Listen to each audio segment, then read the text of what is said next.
Well, in the last video, we considered how everyone has faith in something, and that we put our faith in whatever we feel best answers the questions of life. And one of those questions for me has been about the cause of the universe. How did we get here, and why is there something rather than nothing? And to answer that question, maybe we could think about it like this. If I needed to charge my phone, I could plug it into a charger. However, that actually wouldn't do anything, right? It would still be at whatever percent.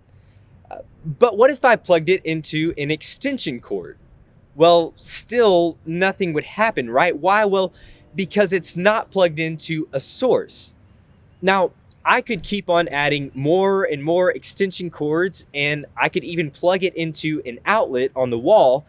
But at some point, in order for my phone to have life, it has to be connected to a source of power. And the same point could be argued about the universe. Within the universe, there is a chain of causation, just like the cables that would connect my phone. And that chain of causation has to begin at some initial uncaused cause or source of life. Now, you could argue that the universe is a self-starter, or that we live in a kind of multiverse. However, to claim that the universe is a self-starter is to say that everything came from nothing. That would be like saying my phone could be recharged without being connected to a source of power, or that my phone could come into existence at all without any existing materials or creative designer behind it. It seems there has to be an initial cause that is outside of the system that accounts for the world that's within it. And similarly, to claim there is an infinite number of universes, well, that's only working further back on the chain of causation. That's like plugging my phone into more and more chargers without ever connecting it to the proper source.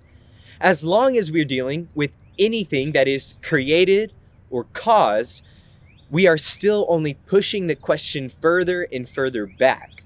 We've not yet arrived at the source.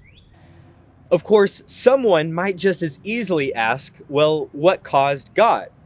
However, this question fails to understand the hypothesis of God because it categorizes God as created. But God, by definition, is an uncreated, uncaused being who is entirely outside of the system. So to ask what caused God is kind of like asking what is the cause of the uncaused, or who is older than eternity, or who is the bachelor's wife. These are categorical fallacies and questions that don't actually make sense.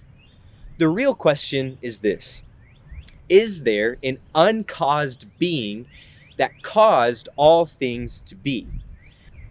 And because the chain of causation must have begun at some point, and because that beginning point must have been caused by something outside of the system itself, then the answer to our question seems to be yes, there is an uncaused being that caused all things to be.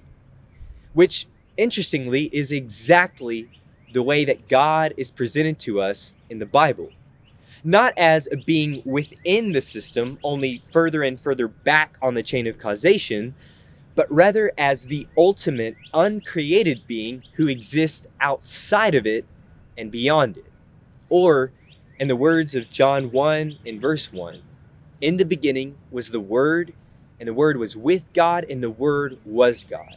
He was in the beginning with God.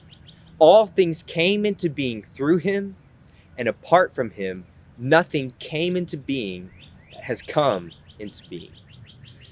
And so, just one question before we go.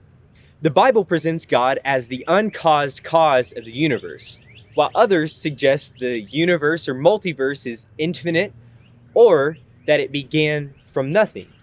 Which of these seems more convincing to you, and why?